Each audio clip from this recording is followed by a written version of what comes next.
अरे दीपक, सुबह हो गया, कब तक सोओगे? अरे यार, सोने दो। सुबह सुबह बहुत अच्छा नींद आता है और कितना अच्छा सपना भी देख रहा था। अरे ठीक है भाई, सो जाओ और अच्छे अच्छे सपने देखो, लेकिन जो सपना में दिखता है वो हकीकत में नहीं होता, समझ गए ना तुम? तुम्हारा कहने का मतलब क्या है? अरे मेरे कहने का मतलब है कि आज कितने तारीख है। और तभी दीपक उठकर बैठ जाता है। क्यों?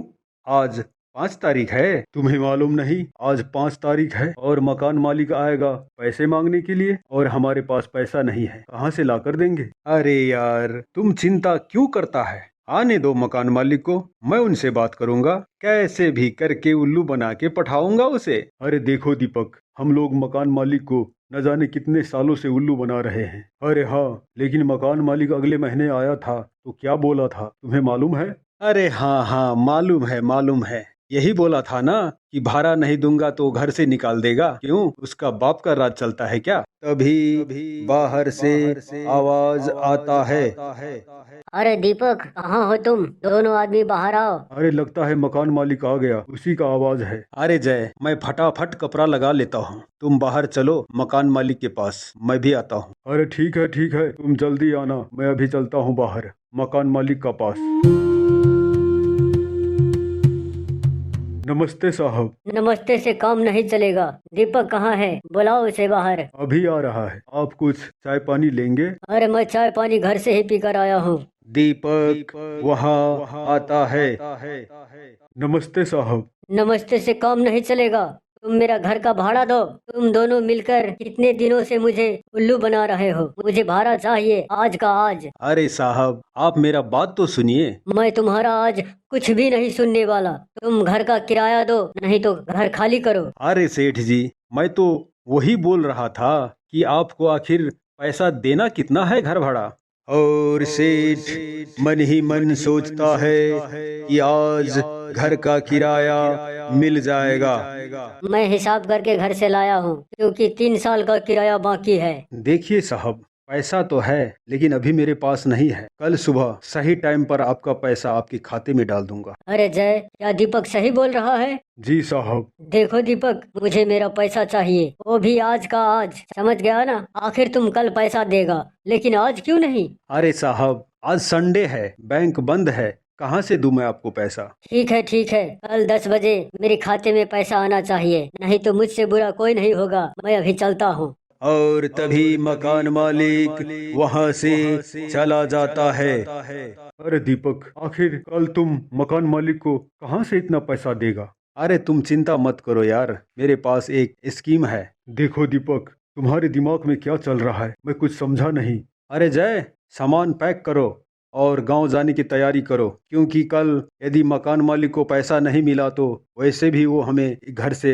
बाहर निकाल देगा। उससे अच्छा तो हम लोग खुद ही निकल लेते हैं और चले जाते हैं गांव, वहीं रहकर अपना ठगी का धंधा आगे बढ़ाएंगे। क्यों? देखो दीपक, मैं तुम्हारे साथ ठगी का धंधा नहीं करूंगा, मैं चलता हूँ अपना घर। अरे ठीक है, जाओ, कोई बात नहीं है। और अभी वो दोनों अपना अपना घर जाने लगता है। और कुछ दिन बाद दीपक का शादी हो जाता है अंजलि का साथ। शादी का कुछ दिन बाद। दीपक, तुम नौकरी क्यों नहीं कर लेते? जमीन बेच के कब तक घर का खर्च उठाएंगे? ऐसा ही जमीन बेचते रहेंगे तो ये घर भी नहीं रहेगा। अरे अंजलि, तुम भी गीता की तरह उपदेश देने लगी हो। मैं जानता हूँ कि मुझे क्या करना है। मुझे दूसरों का नौकरी करना पसंद नहीं, समझी ना तुम? हमारा पास पूर्वजों का बहुत सारा संपत्ति था, लेकिन तुमने कुछ ही दिन में सारा संपत्ति बेच दिया। अब ये घर बाकी है, अगर ये भी बेच दिया तो हम लोग कहाँ रहेंगे? अरे अंजलि, तुम चिंता मत करो, मैं किसी भी कीमत पर इस घर को नहीं बेचूंगा, समझी ना? तुम खामखा टेंशन करती हो। और हाँ सुनो अंजलि, तुम खाना बनाकर रखो, मैं आता हूँ दोस्त से मिलके। दीपक कुछ दूर जाने के बाद सोचता है, हे भगवान, शादी तो कर लिया, अब कुछ ही दिन में बच्चा भी होने वाला है। मेरे पास जितना भी पूर्वजों का जमीन था वो जमीन सारा मैंने बेच दिया। अब क्या होगा? मेरा और मेरे बच्चों का भविष्य कैसे चलेगा? हाँ, इसके लिए कुछ तो सोचना पड़ेगा मुझे। तभी उसके मन में ख्याल आता है कि लाला से 2% ब्याज में ऐसा लाऊंगा और 5% ब्याज में लगाऊंगा। और इतना सोचने के बाद दीपक लाला के घर पहुंचता है। तभी क्या खबर है दीपक? बहुत चिंता में लग रहे हो राम जी की कृपा से। अरे लाला जी, आप मेरा चिंता मत करो, मैं आपके पास कुछ मदद की उम्मीद से आया हूँ। मुझे मालूम है दीपक, तुम घर से तो बाहर निकलते नहीं हो और तुम्हारे पास पूर्वजों का दिया हुआ जो जमीन था वो तुम अपनी शादी के बाद सारे के सारे तुम अपने ऐशो आराम में खत्म कर दिया राम जी के कृपा से। मेरे गरीबी का मजाक मत उड़ाइए लाला जी, मैं आपके पास सिर्फ सौदा करने के लिए आया हूँ, इसके अलावा और कुछ भी नहीं, समझे आप? सौदा? ये कौन सी मुसीबत का नाम है? मैं तुम्हें कुछ भी मदद नहीं कर सकता हूँ दीपक, समझ गए न तुम, राम जी के कृपा से। अरे नहीं नहीं लाला जी, आप ऐसा मत कहिए, मैं बहुत उम्मीद लगाकर आया हूँ आपके पास। अरे दीपक, तुम क्या उम्मीद लगा कर आए हो, मैं कुछ समझा नहीं। देखिए लाला जी, मुझे अपना बिजनेस चलाने के लिए कुछ पैसे चाहिए, वो भी ब्याज पर। अरे भाई, क्या बोल रहे हो? क्या तुम्हें सच में पैसा चाहिए? हाँ लाला जी, मुझे पैसों का बहुत जरूरत है। अरे तुम खेती करने की बजाय तुम अपने खेतों को टुकड़ों टुकड़ों में बेच दिया, तुम कैसे बिजनेस करोगे शहर जाकर दीपक, राम जी के कृपा से? हाँ देखिए लाला जी, ये मेरा निजी मामला है, मैं जमीन बेचूं या ना बेचूं उससे आपको कोई लेना देना नहीं, समझ गए ना आप? अरे दीपक बाबू, तुम यहाँ किस लिए आए हो? राम जी की कृपा से। देखिए लाला जी, अगर आप मुझे अभी 1 लाख रुपया देते हैं तो अगले महीने में मैं आपको डबल करके दूंगा, समझ गए ना आप? यानी कि 2 लाख। दीपक, क्या तुम मुझे उल्लू समझा है? मैं भी मैट्रिक पास हूँ, बिहार से, वो भी राम जी की कृपा से। देखिए लाला जी, ये मेरे बिजनेस का रहस्य है, ये मैं आपको नहीं बता सकता। देखो दीपक, न तुम्हारे पास जमीन है न तो नौकरी, तो फिर मैं तुम पर ऐसे विश्वास कर लूं राम जी की कृपा से? हाँ लाला जी, आप मुझ पर शक करते हैं? अरे ठीक है, लेकिन एक बात बोलूं, मैं 2% ब्याज लूंगा राम जी की कृपा से। मुझे मंजूर है लाला जी, आपका पैसा ब्याज सहित सही टाइम पर लौटाऊंगा। तभी लाला दीपक को 1 लाख रुपया देता है और कागजात पर दस्तखत करा लेता है। अंजलि, तुम मुझे निकम्मा कहकर ताना मारती थी ना, देखो देखो आज मेरे पास कितना पैसा है, देखो। इतना पैसा कहाँ से लाया तुमने? देखो अंजलि, मैं ये पैसा अपना बुद्धि और विवेक इस्तेमाल करके लाया हूँ, समझे? क्या तुम्हें मुझ पर भरोसा नहीं? मुझे मालूम है तुम कितने होशियार हो, लेकिन सच बताओ इतना पैसा कहाँ से लाए हो? ये पैसा मैं अपने दोस्त के पास से लाया हूँ, 2% ब्याज पर। देखो तुम कुछ भी करो, लेकिन भगवान के लिए ये घर मत गिरवी रखना। अरे अंजलि, तुम हम पर विश्वास रखो। देखो अंजलि, मेरे पास एक आइडिया है। आइडिया? क्या आइडिया है? देखो अंजलि, जय नाम का मेरा दोस्त पड़ोसी ही गांव में रहता है और मैं ये चाहता हूँ ये पैसा मैं उसके पास ले जाऊं। दीपक, तुम जिससे पैसे लिए हो उसे वापस कर दो। अरे अंजलि, तुम पहले मेरा बात तो सुनो। मैं ये पैसा 2% ब्याज पर लाया हूँ और जय को बोलूंगा मैं इस पैसे को 5% ब्याज पर गांव में लगाने को। और अब बताओ तुम, हमें कितने टके का फायदा हो रहा है? मेरी समझ में कुछ नहीं आती है दीपक। अरे अंजलि, तुम चिंता मत करो, हम पे भरोसा तो रखो। ठीक है, लेकिन ये घर मत बेच देना, नहीं तो हम लोग घर से बेघर हो जाएंगे। इतना कहकर दीपक अपने दोस्त जय के पास जाने लगता है और कुछ दूर जाने के बाद आखिर अपने दोस्त के पास पहुंच ही जाता है। अरे दोस्त, बहुत दिनों के बाद हम दोनों मिले हैं। कैसा चल रहा है काम धंधा, बताओ। भगवान की कृपा से आनंदमय हूँ, शादी भी कर लिया हूँ। और तुम अभी तक शादी क्यों नहीं किया मेरे भाई? अरे मेरी माँ का मन था कि मैं शादी कर लूं, पर मेरा मन नहीं था, और मैं जो काम करता हूँ उसी में खुश हूँ। अरे शादी करके आखिर कौन झंझट में पड़ना चाहता है भाई? अरे तुम अभी तक नहीं बदला जाए। अरे दीपक, मकान मालिक का क्या हुआ, पैसा दिया कि नहीं? अरे भाई, मैं मकान मालिक को कहाँ से उतना पैसा देता। खैर ठीक है, बताओ मैं तुम्हें क्या सेवा करूं? देखो दोस्त, मैं तुम्हारे लिए एक नया स्कीम लेकर आया हूं। देखो दीपक, तुम्हारा स्कीम कभी काल मुझे भारी पड़ जाता है। अरे पहले तुम मेरा बात तो सुनो। क्या बोला? मैं अपने गांव का जमीन बेचकर कुछ पैसा लेकर आया हूं, और मैं ये चाहता हूं कि तुम ये पैसा गांव में 5% ब्याज पर लगा दो, और इसमें से 1% तुम भी खाओ। अरे ये सब करना आसान नहीं है दोस्त, लेकिन क्या करूं, तुम मेरे बचपन का दोस्त जो हो। मैं तुम्हारे लिए सब कुछ करूंगा दोस्त। और हाँ, तुम जब चाहो अपना पैसा ब्याज समेत वापस ले जा सकते हो। अरे वो सब तो ठीक है दोस्त, पर ये कागजात पर नहीं लिखोगे क्या? देखो दीपक, क्या तुम्हें मुझ पर भरोसा नहीं? यदि भरोसा नहीं है तो तुम अपना पैसा तुम अपने पास वापस रखो, यदि तुम्हें कोई कागजात का जरूरत हो तो।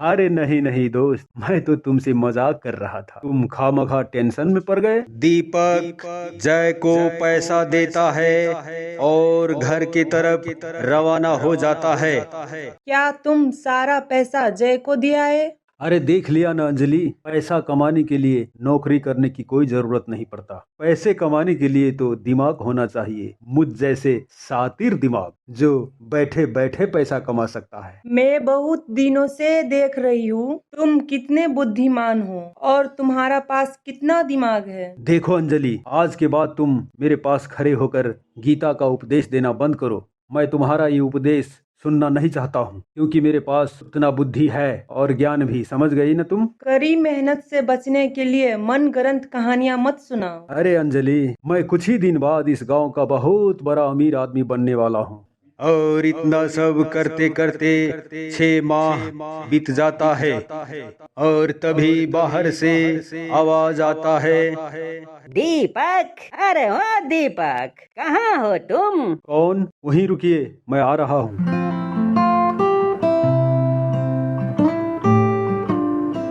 तुम हमारा पैसा क्यों नहीं दिया अभी तक? हाँ, पैसा लेने वक्त तो बहुत लंबा लंबा छोड़ रहा था, अभी हवा निकल गया क्या राम जी की कृपा से? हाँ? अरे लाला जी, मैं आपका पैसा ब्याज समेत अगले 5 तारीख को वापस कर दूंगा, समझ गए? अगर अगले 5 तारीख को मेरा पैसा नहीं मिला तो तुम्हें तुम्हारे बीबी के साथ इस घर से बाहर निकाल दूंगा, और इस घर पे कब्जा कर लूंगा मैं राम जी के कृपा से, समझा? अरे नहीं नहीं लाला जी, मैं बोला ना आपको, अगले 5 तारीख को पैसा मिल जाएगा। ठीक है, मैं अभी चलता हूँ, लेकिन याद रखो अगले 5 तारीख को मैं फिर आऊंगा, वो भी राम जी की कृपा से।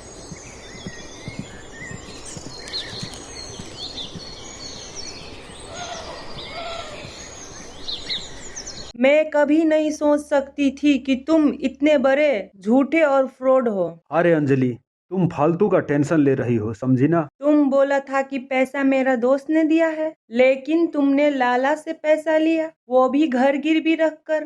तुम चिंता मत करो, मैं अभी जाकर जय का पास से पैसा लेकर आता हूँ और लाला के मुंह पर मारूंगा, समझी? वो भी ब्याज सहित। अब मैं कुछ नहीं सुनना चाहती हूँ। तुम जैसे झूठे इंसान के साथ रहने से अच्छा मैं एक विधवा के रूप में अपने माता पिता के साथ रहूं। मैं जा रही हूँ अपने माता पिता के साथ। अंजलि, तुम थोड़ा समझने की कोशिश करो। मैं कुछ नहीं समझना चाहती हूँ, और हाँ, मैं अभी चलती हूँ अपने माता पिता के पास। इतना कहकर अंजलि चली जाती है मायके, और दीपक अपने दोस्त जय के पास चला जाता है।